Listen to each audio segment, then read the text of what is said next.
Test on one day. India, England, Australia. What a player! What a player! What a player! Hello and welcome back to What a Player Concussion Sub-Series Fantasy section, where we'll be giving you fantasy tips for the third ODI, if that happens, between West Indies and Australia. Remember the T20 series, West Indies won it 4-1.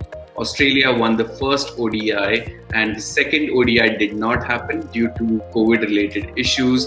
The third one, we don't really know whether it'll happen or not, but let's assume it happens because it'll be nice to end the series with a game rather than having it on a sour note probably.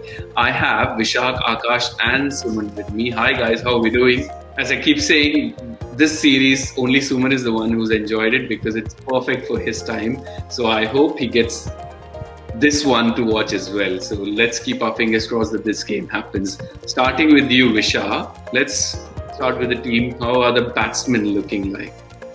So we are not sure if this will be the second ODI or third ODI, because second ODI they said it has been rescheduled. It has been so if it happens, whether they will reschedule the third ODI, that we are not sure. So assuming this will be the third ODI, we just gone with the team.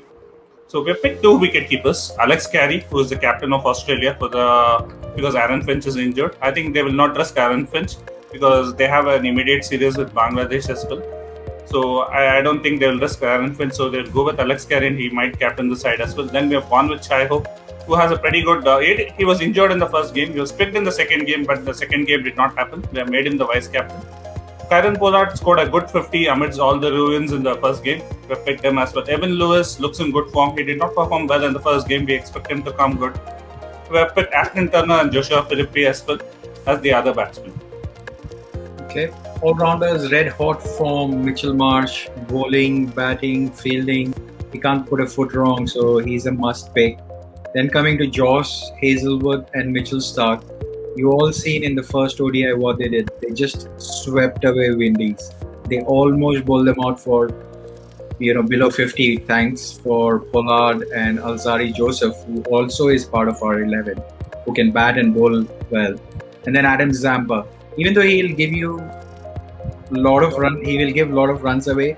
He's a strike bowler. He's going to get you wickets, which is what's the point's all about. So, all in all, a pretty strong 11. And if you pick this, hopefully you'll win a lot of money responsibly. Something which strikes me out here is you guys haven't picked Hayden Walsh. Any particular reason? Because Hayden Walsh has been in brilliant form throughout the T20 and the ODI series. Yes, Hayden Walsh has been pretty good, but what we thought is Alzarri Joseph, as Suman mentioned, performs both with the bat and the ball as well. He's a handy batsman, and we focuses on who gives us more points. We're hoping that Alzarri Joseph gives more points than Hayden Walsh, who doesn't bat that much. I'm surprised with his name, Hayden Walsh. He doesn't bat and bowl, but sorry, Akash, go on.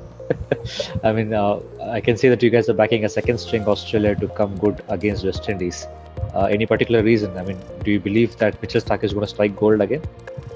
Yeah, I don't know if this is called second string Australian team, Akash, because I think you missed the ODI. Like Sanjay said, I was the only one who saw it live, and it is a pretty strong team. Look, batting-wise, they are weak. In all seriousness, Aussies batting-wise, they are weak, but bowling is strong. Mitchell Starc always been an ODI and a test bowler, right? The lengths and the lines. Hazelwood, no explanations needed. Mitchell Marsh is a definite positive. So, I mean, West Indies have their task cut out in the one-day international. T20s, because it is a short version, they can play around, but because it is 50 overs, I think they'll miss somebody like Marlon Samuels, for example, who gives them the longevity of playing out 10, 12 overs or so. But can't underestimate Aussies, whether they are second or first.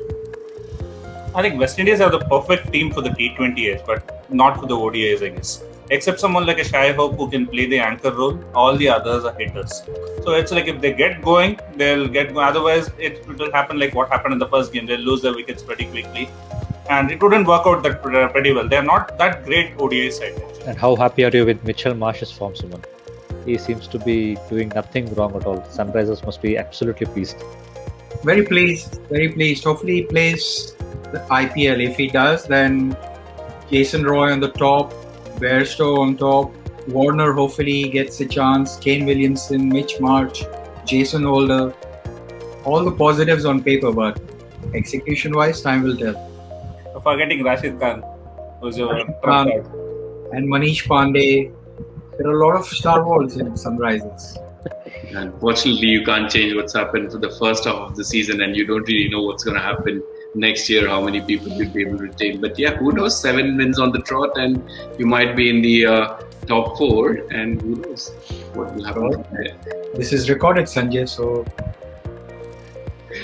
Yeah, it's not impossible, so definitely we look forward to that. But yes, a couple of important points. The game involves an element of financial risk and may be addictive. Please be responsible and play at your own risk. You have to be 18 plus if you're playing this game. The other important point is that the fantasy tips which we are providing to a player or its members cannot be held responsible if you incur losses. These are only for entertainment purposes.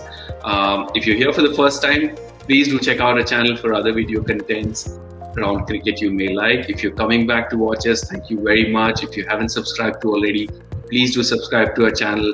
There's lots of videos around fantasy, series previews, reviews, trivia section, which we really love, and lots of other contents around interesting personalities who talk about cricket. That's what we all do. So hopefully you will end up liking something. Vishak, Akash and Suman, thanks for your time, and please be safe, and we'll speak again. thanks for watching, everyone.